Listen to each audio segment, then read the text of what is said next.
Hello and welcome to another episode of Luna Live. I'm here with Meghan McNabb. She, as usual, I don't know the full story in great detail, but what I do know is that she used to be a drug dealer, but she is now a CEO. Are you? Yeah, of a online marketing company. So I'm really excited to hear her story. I will pass it over to you. Yeah, so I'll dive in a little bit more to my title before I get into Yes. anything else, because yes, I am the CEO of Wildly Digital. My title is Chief Experience Officer. So Oh.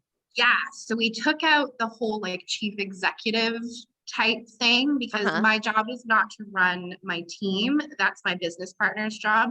My Okay. job is to make sure that the clients that we work with and that the staff that we create has the ideal experience that they want for their life and their role in their career. So that's where we came up with that Yeah, term, yeah. and it kind No, of I works like out well. it. Yeah, like it fits both ways, right? Like in like all the sense, yes, I am the CEO of our business as well. Like it's my baby, it was my idea.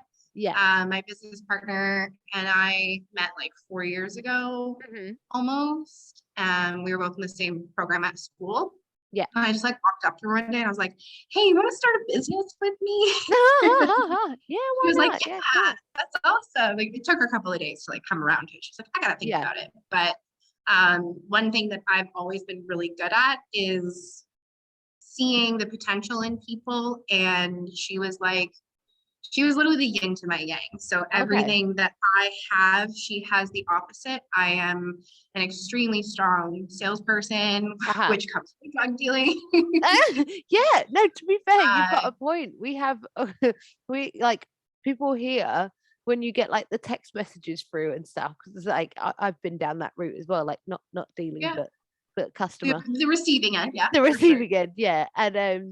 And you get these texts through and they're like super lemon haze and I've got Mhm, deals on mhm. this, that and the other, and it's like Other thing, it's yeah, and actually a like business.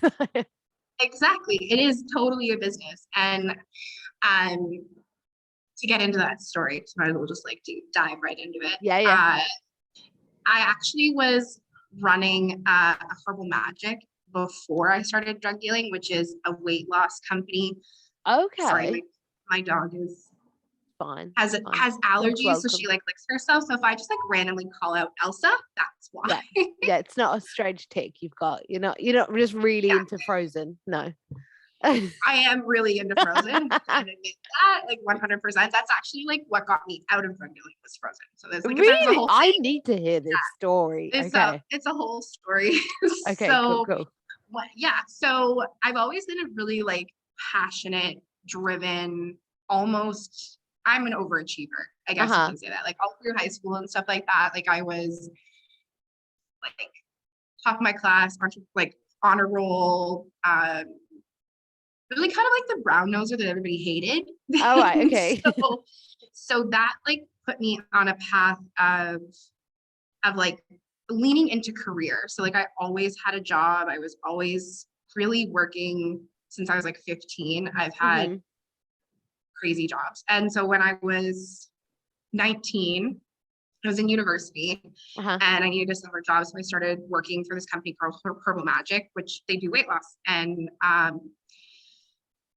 I my title was personal health coach. So what I did is I like sat down with people and essentially like told them how to lose weight and like work them through Right. that. Underneath all of that, I actually had an eating disorder, which most people who Yeah. worked for the company had an eating disorder as well.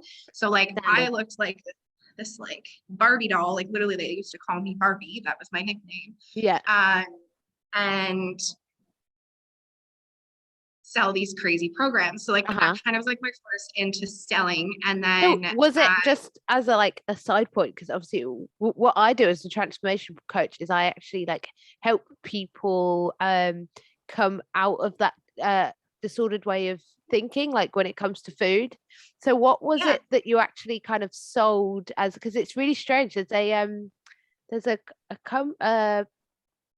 weight loss program at the moment. I think it's called like 2-1 or something like that. And the lady that actually owns it is like severely overweight. She like Hmm. she has like a lot of their staff have like eating disorders. And then I think there was like Weight Watchers. Don't know if you've heard of Weight Watchers.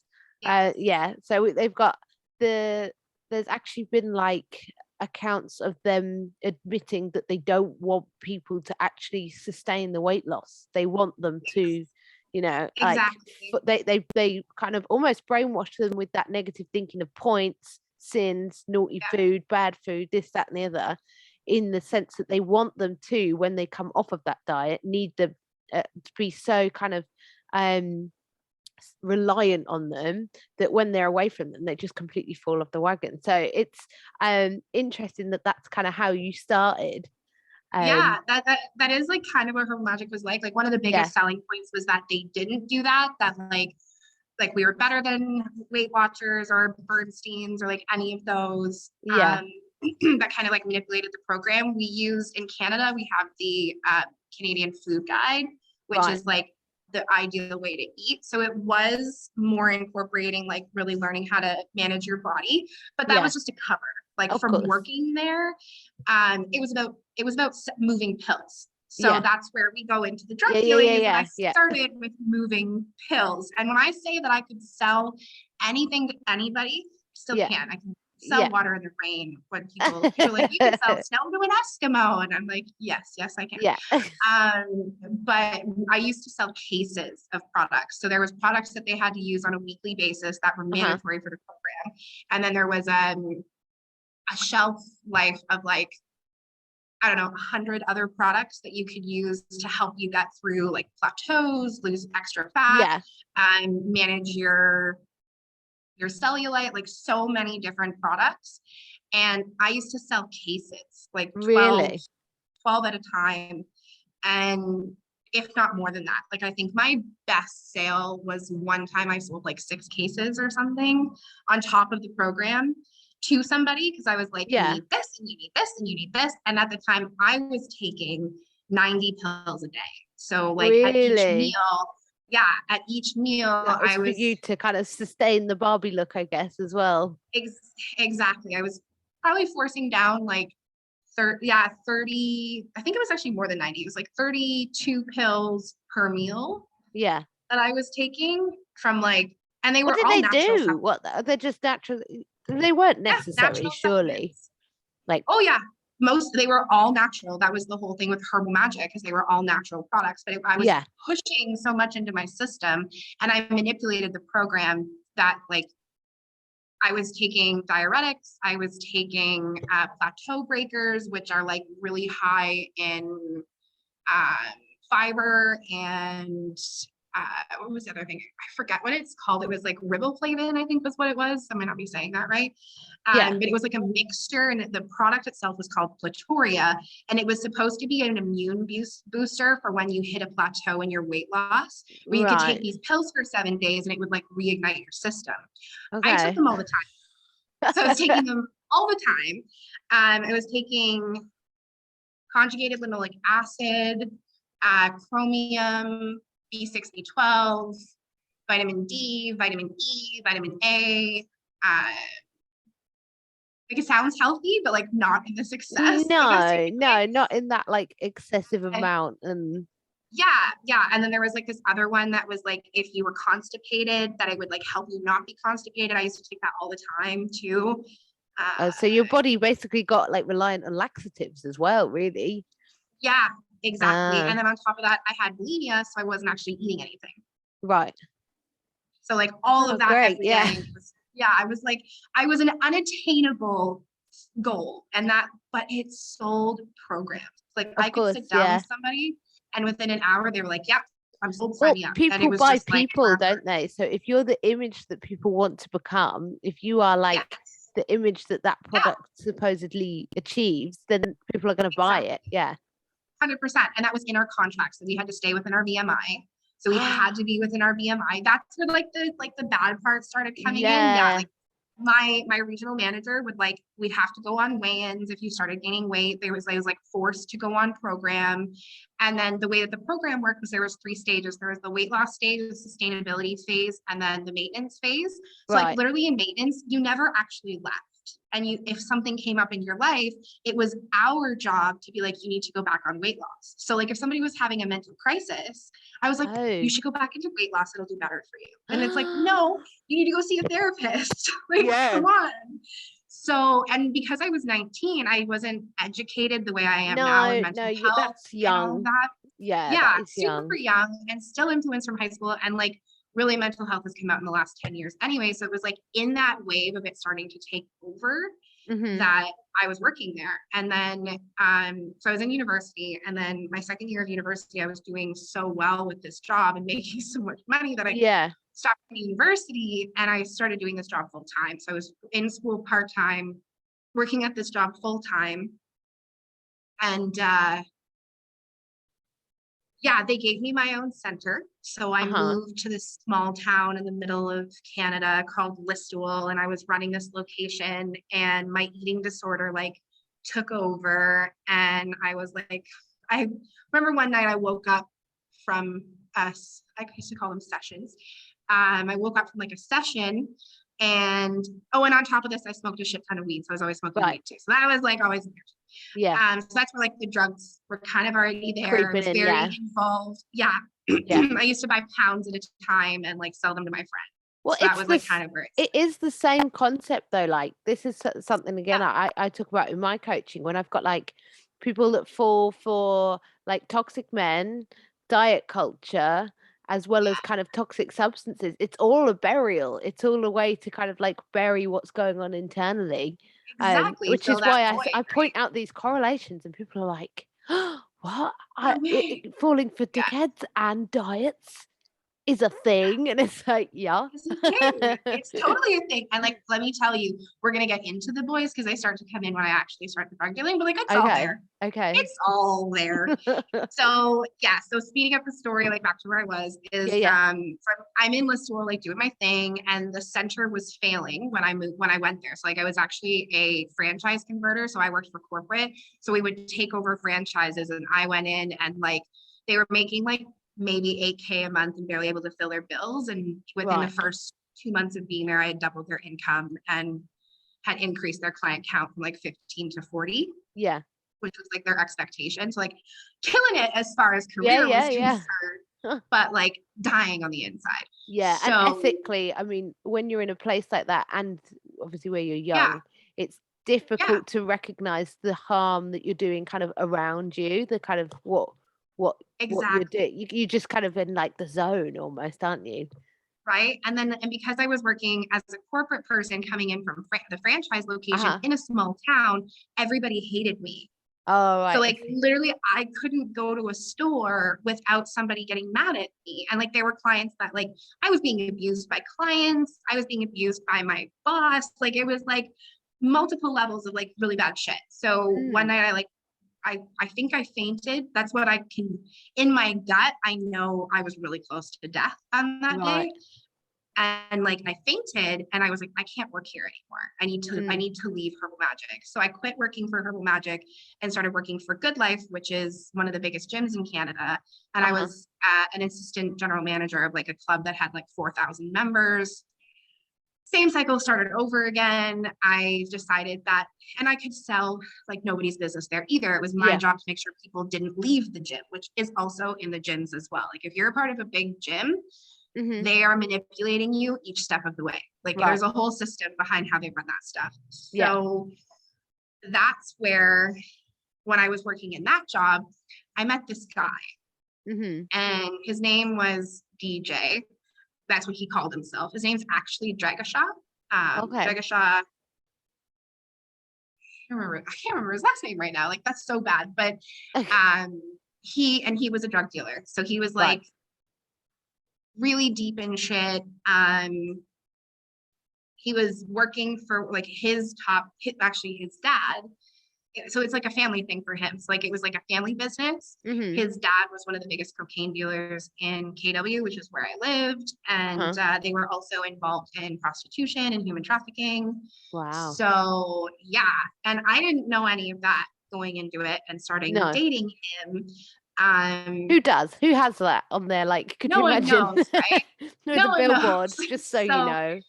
yeah, so it kind of was like, well, he's like, do you want to make more money? And I was like, well, of course I want to make more money. Like I just Uh-huh. lost from going to Herbal Magic to Good Life. There was no more commission because I was making commission on those pills. So I was like, I need to make up this income that I'm missing. And he's like, I can make you $500,000 in a summer.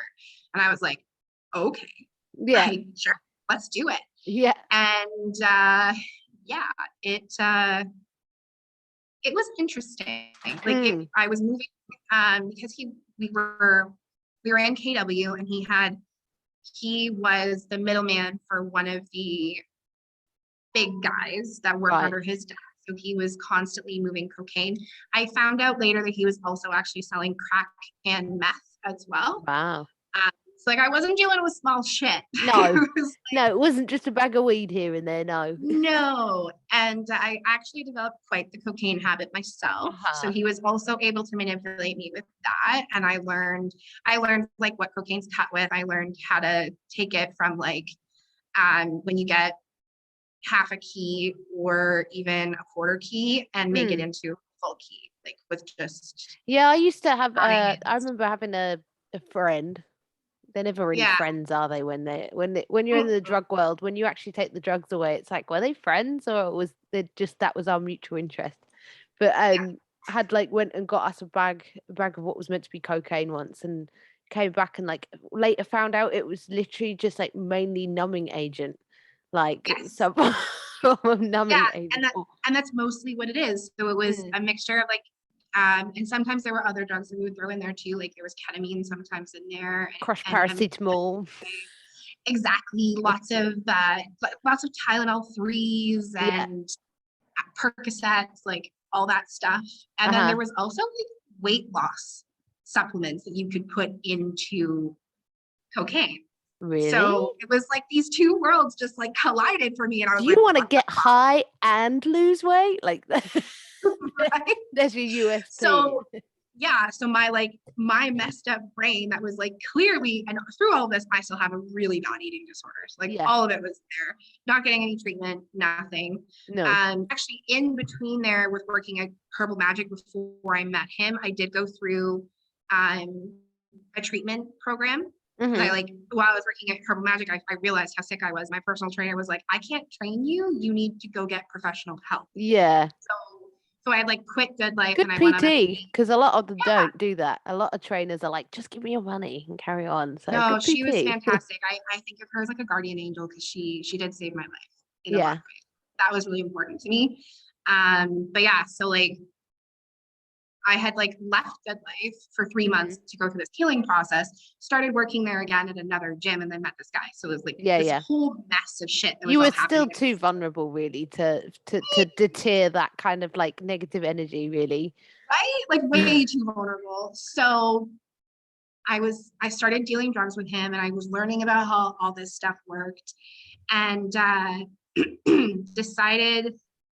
And like I couldn't maintain the job at Good Life anymore. And then Herbal Magic was looking for someone to work for them again. So I went back to work for Herbal Magic. Okay. And I left Good Life to work for Herbal Magic and was still doing drugs on the side, but like it wasn't really like a main thing yet. And then Herbal Magic went bankrupt. Right. Okay. Yeah. So the company was closing down. Because I was one of the top sales reps in Canada, they put me on this closing team where they manipulated us into going in and telling all the clients that the locations were closing down and firing everybody. So I had to fire one of my best friends. Yeah, she to this day still hates me. Oh no, not best friend anymore. Still hates me, not a best friend anymore. Like literally, I had the opportunity of telling her what was happening, and I didn't because I had a contract that said I couldn't tell anybody. Yeah. But I knew that was what was coming, and she was so upset, and like it was terrible. it broke my heart, like to Oh, do that to her. It was horrible. And then all the clients, like they were told that they needed to go to like these super centers because we were condensing all the centers. And then literally like the week after I fired her, they uh-huh. came in and fired all of us. They're like, thank you for doing your job. You can go now. Business is brutal sometimes though, isn't it? It's It like is. my other half was telling me about a book, I think it was, the other day called like The War of Business or something like that. Mm, And he was saying, he was explaining how it is like about how business is literally like war. It's like a type of war. You have to like have tactics in place to make sure that, like, obviously not yeah. coaching businesses, I've definitely not found that. but yeah. You'd be surprised. I'm Yeah, I a bet. bit of a risk management expert at this point, All and right. I am that person to come up with a solution for every situation. Yeah, Like when you're yeah, building a business plan, it is like step number one in getting your insurance policies in place that yeah, you know every single way that your business is going to fail. It's a yeah, part of business planning. Yeah, yeah. it's crazy. Like big business planning. Like, yeah, it's really Oh crazy. yeah, I bet. Yeah.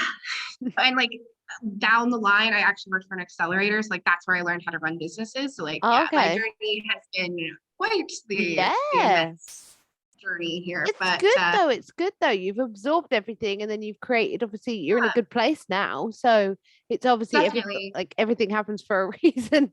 Clearly, drug dealer was 100%. not on your resume, but No, no. And like it just got darker. Like so when like after that, like obviously like being let go from a bankruptcy and yeah, like being told that, oh yeah, your job's secure to then like the next week it being gone. I yeah, was like, I have never in my entire like at that point, never in my life been in a position where I didn't have money.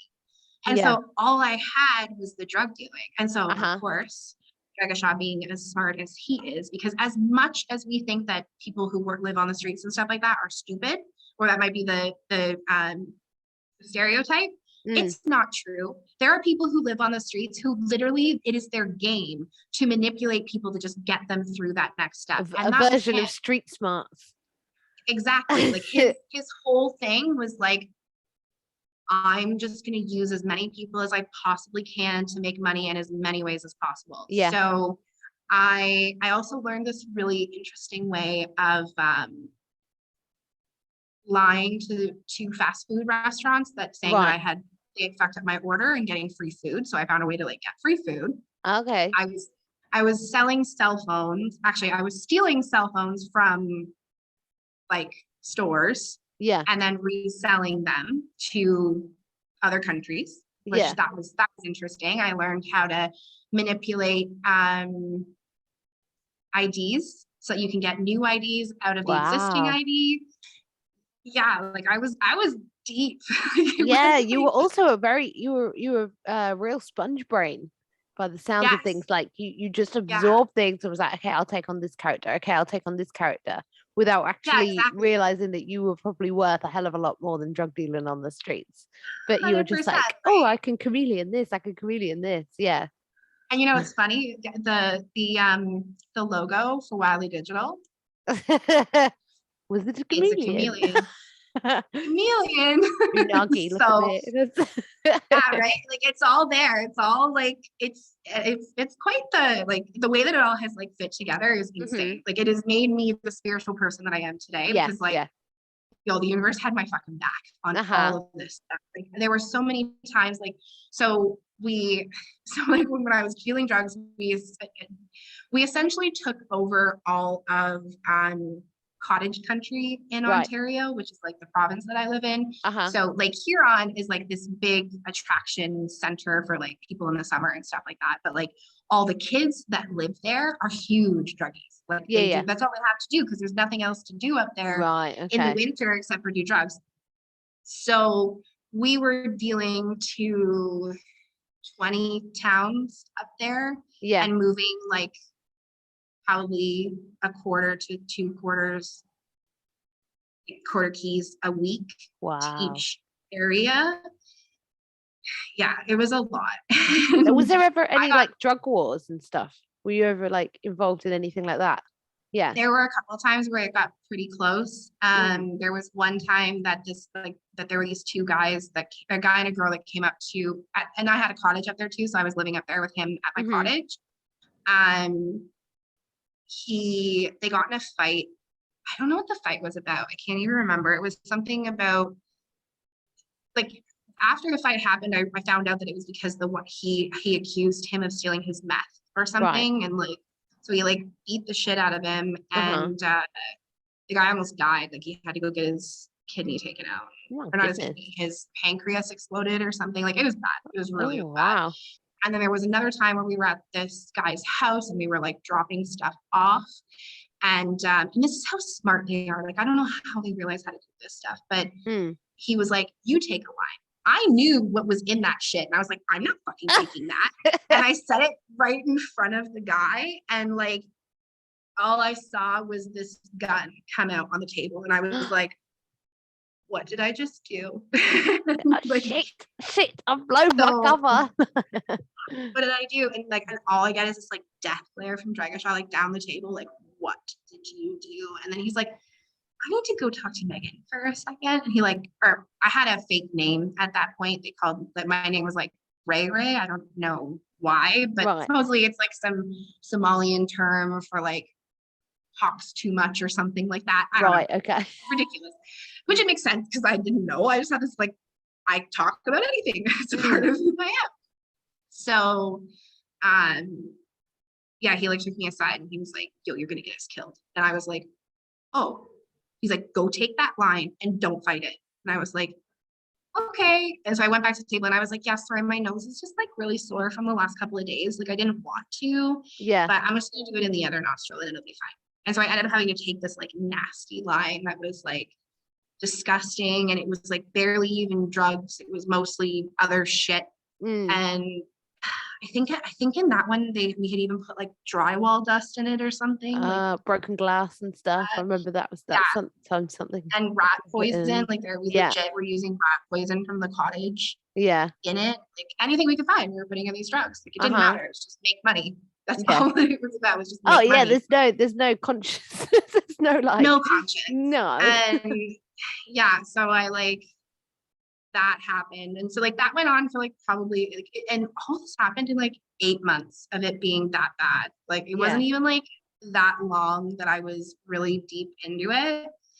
It eventually got to the point where he was abusing me so badly that I had to leave. Like, he never hit me, but he had this girlfriend that he had before they had a kid with. And I moved her and her kid in with us because I was trying to find a way to like figure out who he was, because I was so manipulated into like all these different ways of like, it's the first sign. It's the first sign that you're being abused when you suddenly become a detective. It's what I like. When you start thinking I mean, you eventually, by the sounds of it, you probably know now your gut feeling is like your spirit talking to you, your soul being like, what's going on? This isn't good. But your mind goes, oh no, it's fine. He's helping me make money. He's, I need this. This is all I'm good for. But the first sign that you're being abused usually is when you start thinking something not right here, and then you are just googling and searching and trying to find out what it is, because there's something, but you just can't put your finger on what it is. And so at that point, and then through all of this, I actually totally missed this point, which is one of the main points, is like his main goal was to traffic me, and he couldn't traffic me because he was like, well, why don't you just like go sell yourself, like go make us some good money? And I was like, no, I'm never fucking doing that. There's no way why not? Somebody for money. And he's like, well, but like, why? And then he moved on to, well, why don't you just like, like you could just move your friends? And I'm like, are you kidding? Like, you want me to move my friends? So he was essentially trying to groom me into being a madam, manipulate women. And so I started helping women get out from under him. So like that girl and that guy that went to the cottage, that night that fight happened, I had actually taken his girlfriend and drove her to another small town and told her to get on a bus and leave the province that same night. Like, I was like, you need to go. You are going to be taken advantage of. Get the hell out. And so I realized that that was all that was happening. And so like then his baby mama, as you want to Yeah, call yeah, her, yeah. like they were living with us and I saw him throw her across the room. And that's when he started abusing me. So Mask was I off. didn't want him. That's it. Yeah. Yeah. He threw, like he literally, I will never forget watching her go flying across the room. Mm, And she was a small girl. Like I'm not a small girl to start with. Like at the time I was way smaller than I am now, mm, but like I could still manage myself. Like yeah. I've always been able to fight a good fight. But her, there was no way. She was like a pin. Like she was so Mm, skinny, so small, just very delicate little frame. And I just watched her crumple on the floor, and I was like, "Holy fuck! Like mm, this is ridiculous." And then he came after me because what we were trying to do was not let him drive drunk because he wanted to go drive drunk. And I was like, "No, yeah. you're not taking my car." So I had my keys in my hand, and I was like holding on to them, and he took my hand and put it on the ground and stepped on it as hard as he could until I let go of the keys, and then he punched me in the face. that was Right. so that was that. And then Didn't get my his eating way. disorder, Big ass toddler yeah, then. got his way. So my eating disorder started to kick back in, and he had also done the whole game of like getting me away from all my friends. So I had no friends, no family at Of that point course. who really Yeah. knew what was happening, except for one friend that I had kept a secret from him that was living in Ottawa. Mm-hmm. And there was one night where I was telling her what was happening, and she was like, "Megan, she's like, I'm calling your mom. Like, I'm telling her that this is happening, and you're getting in your car and you're coming here." Mm-hmm. And I was like, "Okay." So she called me back and she's like, "Yeah, I called your mom. Your mom's sending you $200. Get in the car and just drive. Don't Yeah. even look back." And so I drove and drove and drove and got away from him and started fixing my life. Yeah. Did he ever come And after you? Did you not ever? yeah, Yeah. yeah, he ended up, he like called me every day, and like luckily I was so far away and he had no way to get to Ottawa or know Mm-hmm. where exactly I was, that he couldn't get there. Mm-hmm. But they were living in my apartment under my name, so I Oh. had to go back. I ended up having to go back to Waterloo and kick them out Yeah. essentially, and tell them they had to leave. And at that point, like they had no electricity in the apartment because I had cut off the electricity. Like they were stealing electricity from the house. And I was like, "You guys need to leave like now." Uh-huh. And he tried to keep me in the apartment. Like he Yeah. tried to hold me hostage in the apartment when I went over there. But I Mm. was smart enough to have brought somebody with me in the car so he Yeah. couldn't actually keep me. So I had like a friend who was like waiting downstairs, and that Yeah. kind of me too. And then the funny thing was, is like his baby mama was sitting there trying to convince me to stay too. And I was like, Oh, she was so, yeah, she was so trauma bonded to him. exactly. Luckily now she's also away from him and has a beautiful family, and like she's super Ah. happy. So like everything's been great. We actually still talk from Oh, time to cool. time. Yeah. And like we obviously bonded through our trauma, but from in like a healthy way. So Yeah, you we do though. check You in. do. Like I've got my first boyfriend where he went moved on to a girl that he was with for like 6 years.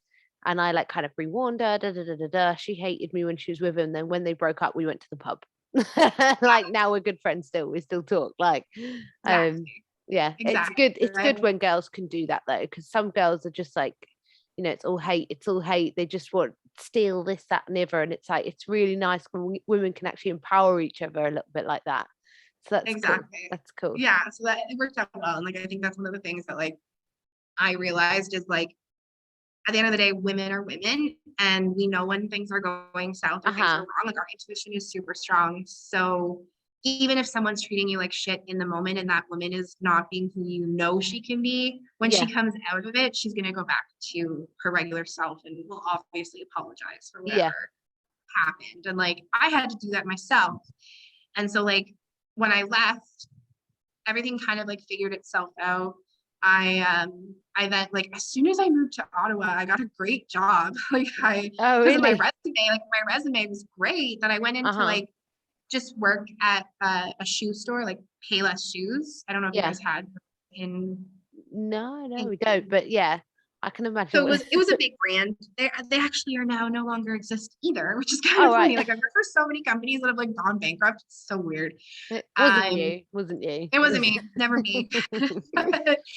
But yeah, so I like went in just for like a regular, like, you know, work at the front kind of associate job. And I was Uh-huh. sitting there with like all these other kids, and she's like, I need an assistant manager, and like your resume is really great. So you want to be my assistant manager? And I was like, yeah, I do. Like, Yeah. thank you. I'll just go right back into management, no problem. Yeah, I'll sell So some shoes. yeah, so it was kind of like this blip. Like it was hell.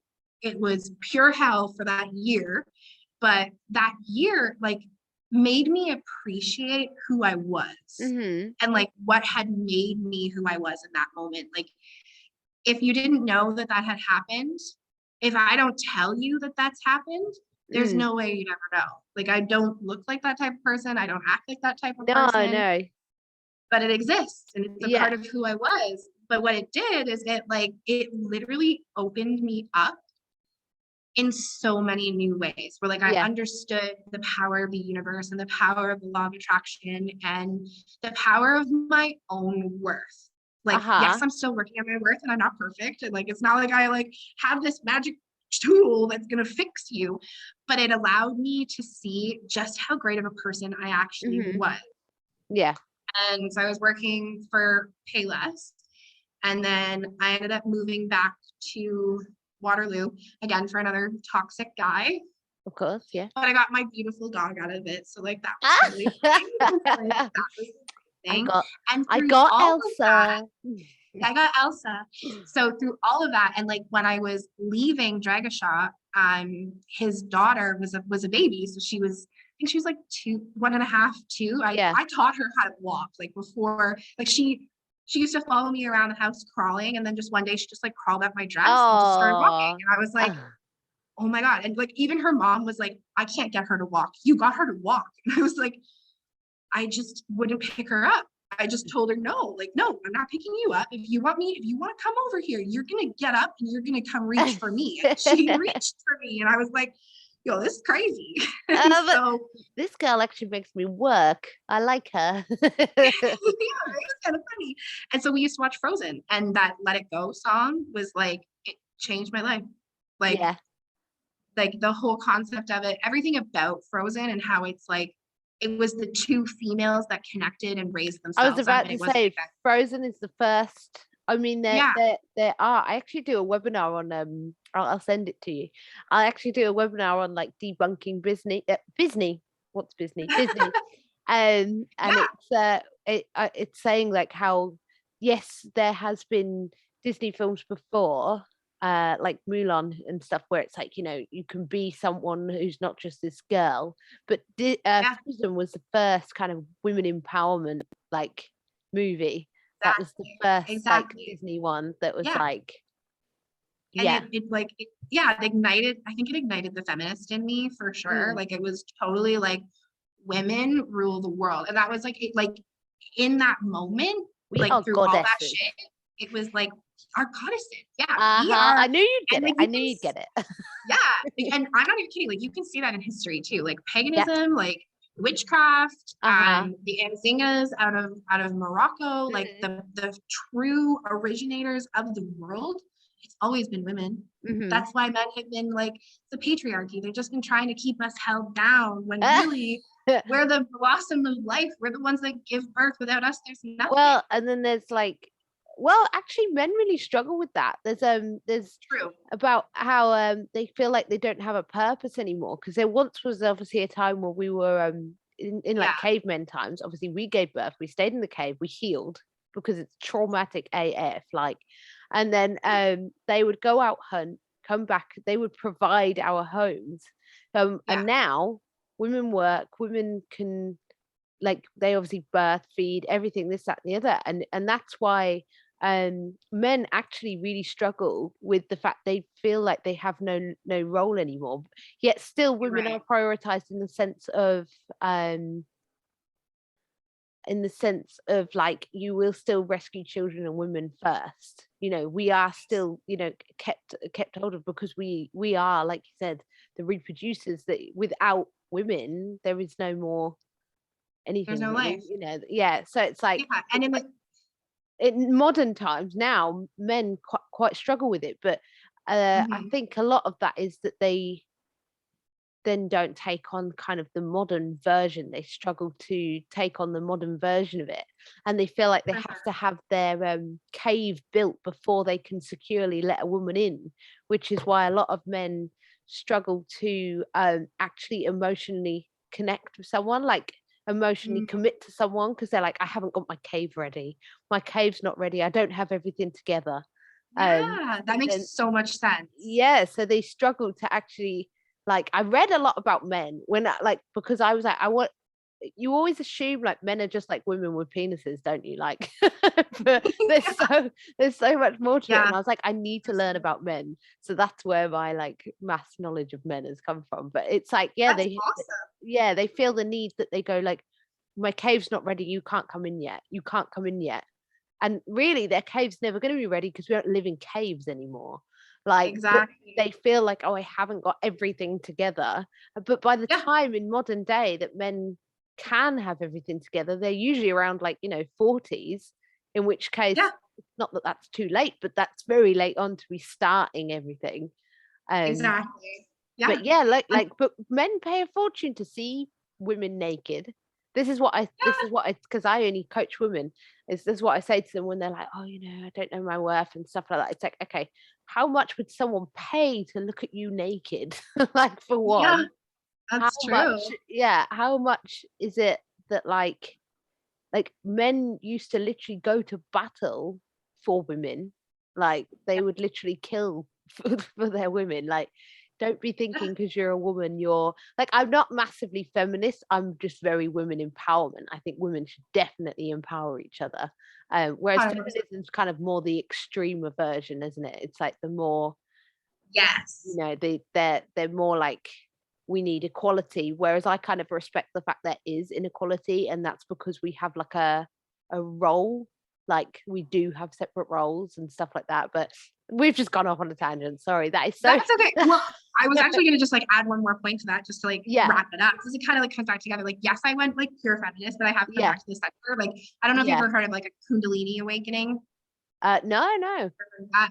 So your Kundalini is essentially like how the energy flows in between your chakras. I'm also a Reiki master now, Okay, so I yeah, yeah, yeah. I mean, really I've had well in Reiki energy. before Yeah, and stuff like it's that, but great. yeah, Totally helps with life for sure. yeah, But part of what I learned through all of that is a big part of I think it's like the Vedic history, and I could be totally wrong because like uh-huh, I don't study that much. I really probably should like open up a book again and like look at it. It's been a yeah, while.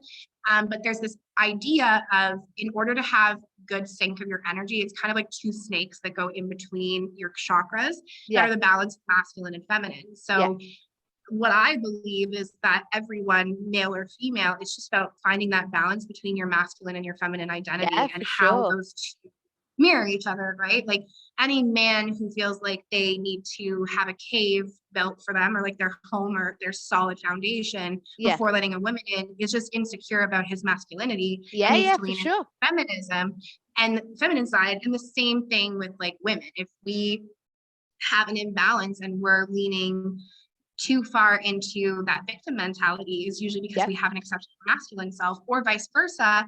Like uh-huh. myself, if you're a little obsessed with work, you tend to lean into the masculine and not I was embrace your feminine I was side. about to say, like, women in business tend to be quite masculine, Yeah, have a lot of masculine energy, so they do need to exactly. counteract it with like with Exactly. And then like something. from a generational healing perspective, we're just repeating the patterns of our ancestors. So like Uh-huh. all of that energy from caveman time through to like medieval times, from like the killing of each other and all that shit, like we're Yeah. still processing all of it. Yeah, So yeah, of depending on who course. the person, and that's where like everybody's journey is their own. And that's, I think, what I realized was like, to get to where I am now, I like there's still so much more that happened. Like, I realized, like I said, I realized my worth, and that was so Hmm. important to me, of just like realizing that other people saw the value of me being in their life, which I don't think I saw within myself. No. And that's when I really started focusing on my healing. Yeah. And without my healing journey, I never would have gotten to where I am today. Oh, this is what I preach like mad to people all the time, because it's literally what I as a transformation coach, I help people. Like, sometimes people are drawn to me because they go, "Oh, she'll help me lose weight." It's like, nah, just you wait. Weight is not all you'd be losing, or chances are you might realize you don't actually need to. But this, it's I actually watched a documentary on YouTube yesterday that really, like, it's almost like the answer to that whole, like, oh, I need to learn to love myself kind of thing. It's like, you are literally your everything. Like, people are constantly going, oh, but what if someone else thinks this? What if someone else thinks this? Like, you know how, I don't know if when you were a kid, did your mum ever say to you, like, well, look, the world doesn't revolve around you? Yes. Like, if you look around, the world definitely revolves around you. If I like, you know what I mean? If I look It's around, so I true. am literally in the center of my world. You You're the are in the main center character. of your world. Yeah, So you're the main character in your own book. yeah, so like, the world most definitely revolves around, your world revolves around you, mine revolves around me. So there's nothing to learn to. Do you know what? Really weird, actually. I was just about to post before you jumped on an Instagram post. I'm gonna read it to you, and you're gonna be like, okay. Self-love is a realization, not a lesson. You don't need to learn to love a stranger. Just realize that your best friend was you all along. So it's like, you don't need to. Wow. Yeah, you don't need to. There's no learning of it, because Yeah. it's not a lesson. You're like, who you are is not a body, it's not a function, it's a bubble of personality, of it's of everything. So Yeah. there's no, you don't need to learn. Do you know what I mean? It's there, it's you can't not. It's a full, like, it's a You're so full right. version of self acceptance. It's not like it, that person that you're trying to learn to love is just there. Like, there's no, Yeah. you don't need to learn it. You can, like, let go of the idea that, like, society has to teach you it, that you have to bank on what other people think. You're like, even when you said about, like, oh, other people value me, like, yeah, obviously that's cool, that feeds your ego, but Mhm. like, that's so irrelevant, because your world is literally you. You Yeah. are your whole universe, and you are your whole self, and Right. you are that kind of that kind of soul inside of you, is just that child that you once were, before you were a drug dealer, before you met that bloke, before this, that, and the other. That person never left. They've just been sitting Mhm. there, being, like, kind of overwhelmed by your mind, or overwhelmed by your body, or overwhelmed by your mind's obsessed with your body, and this, that, and the other. That kind of child has just been sitting there going, oh, okay, Yeah. I'm irrelevant. And it's just a case of realizing that they're not irrelevant, and then you Yeah. love yourself because you're you. Do you know what I mean? Right. And Exactly. And that's inner child healing. Like yeah, that's part of the work. Yeah, yeah, exactly. like, Yeah, 100%. And that, like, you're so right, because like, yes, I went through this huge phase of like needing external validation to yeah, feel my own worth. And that was, you're right, a part of my ego reigniting itself, because coming out of all of that, and like with all of the shit that was going on in my head, like yeah, I yeah. had no self-identity. I Oh, had there's like, stages. Oh, don't get me wrong. I'm of not saying one day course. you wake up and you're like, I love me. Like, Yeah, no, no, you do need the it external takes time. validation first. Yeah, I think it was like last year or like yeah, the year before. Like I'm talking like 10 years ago when this stuff yeah, happened. yeah, I think it was in the, like the last 2 years that I finally was like, I love myself. yeah, Like that's when it started happening. yeah, But yeah, it was like it's just like, if you don't heal the parts of you that have been broken, or that have never been given the love that you needed, yeah, then how do you expect yourself to love yourself? And like even exactly. now, I like, yes, So I that's your run a mind. great, Like, that's literally yeah, what I tell my clients. Your mind is connected to your ears. Your ears are all exactly. of, like, and your eyes, they're all the wavelengths. It's picking up all the data. So your mind is Mhm. believing what it's hearing, what it's seeing, what's going on around you. And then your mind becomes so fed that it's like Yeah. massive. And then this soul is just sitting there. That's what I mean by, like, it's just suppressed, and it's there, and it's lovable, it's happy, it's free, it's peaceful, but it's just been completely squashed. So because your mind has been overfed so much. So when you start putting your mind to good stuff, like obviously you now help other people in your business, you now are on here talking about like your story, because that hopefully that will help other people, you know.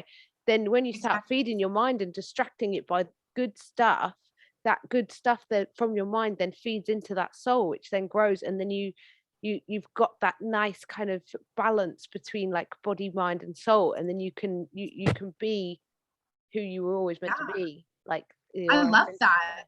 That is such a beautiful way of putting My that. brain, this is how my brain works. I love it. I love it. And yeah, it's like the whole like reprogramming those subconscious belief patterns, right? Yeah, yeah. Like that's what that's kind of what you're talking about. Like by reigniting your soul and regrowing your soul, like Uh-huh.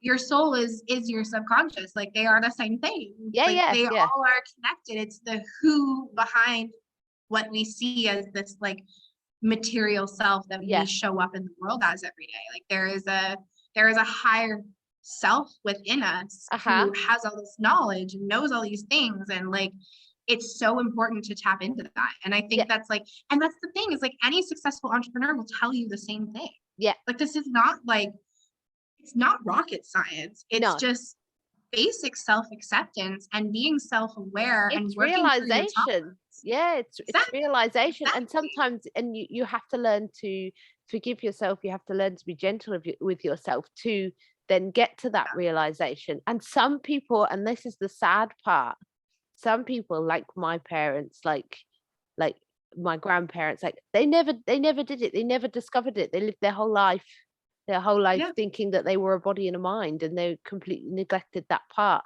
Um, Yeah. so That yeah, soul self.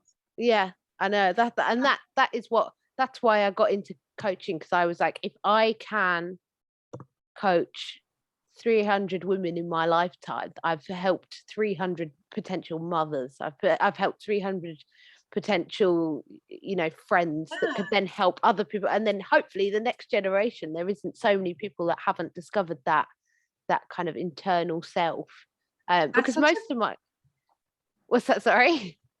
that's such a beautiful message behind what you do. I love that. Ah, thank you. I've had, because most of my clients are body obsessed, and Yeah. that's what I say to them. Like, yes, we can. I can feed you your diet, this, that, and the other. I can give you a plan. We can work on your Mhm. body, but that's never going to sustain if you can't work on the inside stuff. So that's where it's like I incorporate like the self work into the um diet, if that makes sense, instead of just like a PT or whatever. But so For sure. what are you doing now then? So after all of that, you finally found your kind of way, um Yeah. and then you and your friend started this business.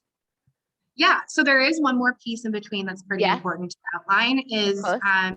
I then like from working through like just getting back on my feet, I then got a job when I came back to Waterloo working for an accelerator program or Yeah, accelerator center, which there's every town or city, big city, yeah, has these accelerator centers that help business owners be successful in their businesses. So it's a right. mentorship program. They provide free resources. It's funded by the government. It's a really great program. Oh, cool.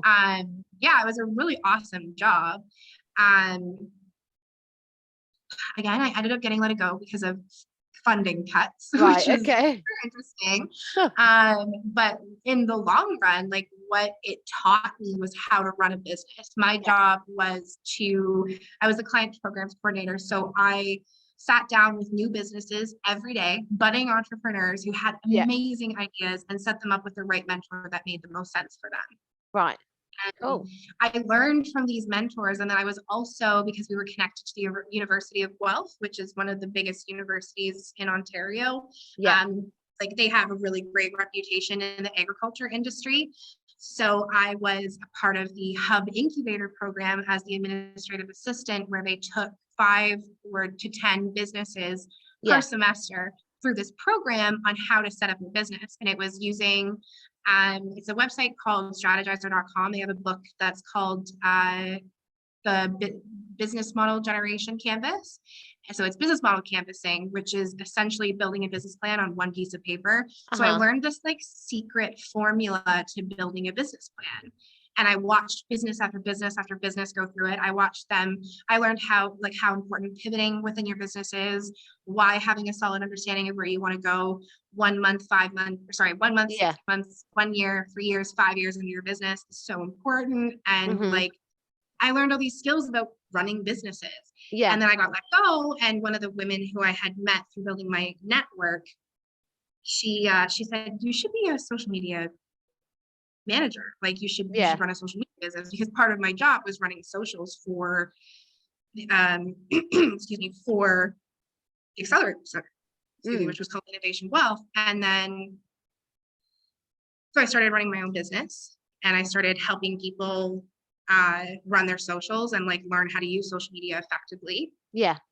And I was doing that by myself for a while, and it went pretty well. But then I realized, like, I don't like scheduling posts for people. That's not a part of who I am.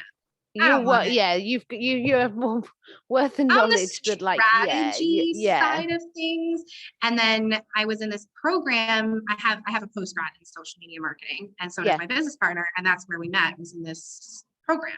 Yeah. And she has a background in broadcasting and journalism, and she's a content queen. Like she can make videos, she can do audio. She literally, her background was like, she was going to be a newscaster. Like that's what she was going towards. So we found this really awesome synergy between the two of us, where I was like, we need to start a business. Like you like to make content, you love writing, like you're so creative and invested in that. Like we need to do something with this. So we started Wildly Digital. We started off as just a social media marketing company, and it expanded into online business management, because in between there, I also was running a marketing department for a tech company. So I was pretty much doing like all of the work for this tech company. Yeah. That, funny enough, helps to stop people who are doing human trafficking, which is like, it was like a 180 completely. And it was so rewarding to be working for them and seeing, like, being a part of helping that community, and like knowing how passionate I was because of my past and being involved in all of that. Like it felt so great. But at the end of the day, it wasn't the company that I wanted to work for. I wanted to run my own business, like that part of my identity. And so, so then things with Kate like took off. We've been able to run a ton of businesses. Like I think we've been involved with at least like a handful. I don't know. It seems like a ton to me, because we work with clients for like a year at a time, but probably 20 to 30 businesses so far that we've had an impact on their business. And we help them manage their online presence. And their back end. So getting all their systems and processes in place, funnel management, all their marketing, setting up sales processes, because then I could bring all my sales knowledge into it that I had learned from time in my sales days and all that stuff, and like proper customer service and developing a solid understanding. I guess you didn't get the customer service skills from the coke dealing. You'd be surprised. Really? I learned how to keep clients. That's for sure. I bet. Because Dragashaw was such a dick, and I was so nice that they would always come back because of me. And that's where I learned that it's not about, like, people buy you, they don't buy you. They buy you. So that's what I learned from all of that. And we came up with a formula for it. And we have a really effective way of helping businesses to align with themselves. And we've talked about it quite a bit in here already, but the secret to being successful with your business is creating the ideal experience for you in your life.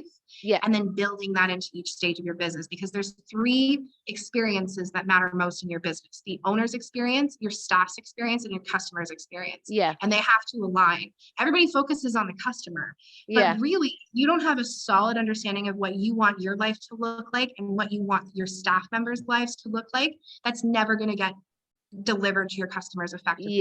Because it's you, then your staff, then your customer. And your staff are the secret to your success. So by you creating the life that you want, you bring in the right people to build the business around that makes sense. right? And then they deliver that right message to your customers, and that builds a solid business for yourself. And this information that I absorbed from working for innovation centers and stuff like that is not available to the regular small business. Yeah. It's only available to companies that are in tech or in biotech or in agri-tech. Anything that the government can make money off of, that's who's supported by that. Yeah. So I was like, no, I want to help every business owner be successful, right? Like every business owner deserves that. And then COVID hit and everybody went online, and we were like, okay, this is why we're doing what we're doing.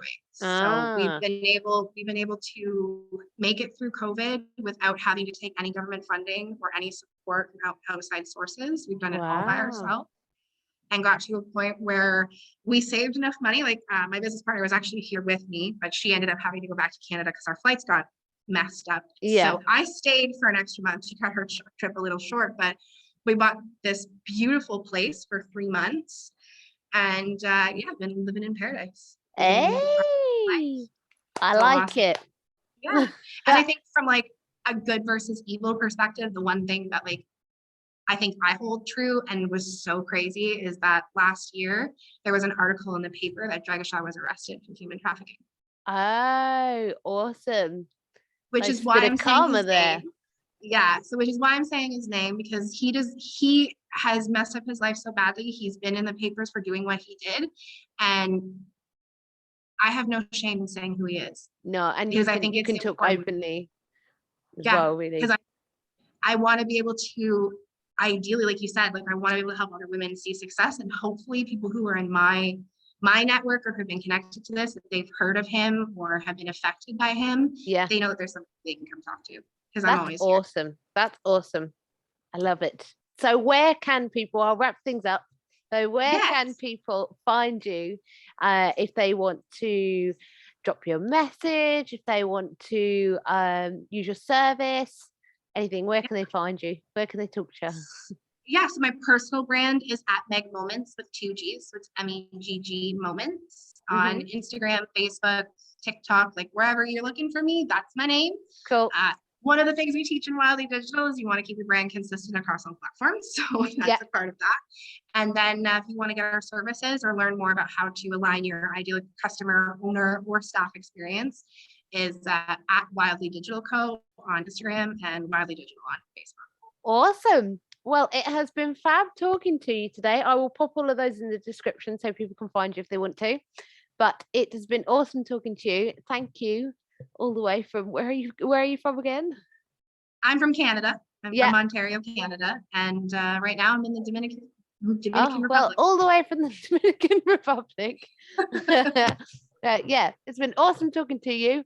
And if you want to start working on your business, if you just want to ask about questions, if you're connected to this guy and you just want someone to reach out to, then you've got your plug in there, so we could people can get on to talking to you. Love it. Fabulous. Thank you so much for your time. You are very welcome, and I will drop you a message and I'll let you know when this is up. I am looking forward to it. Have a good one. Fabulous. And you, see ya.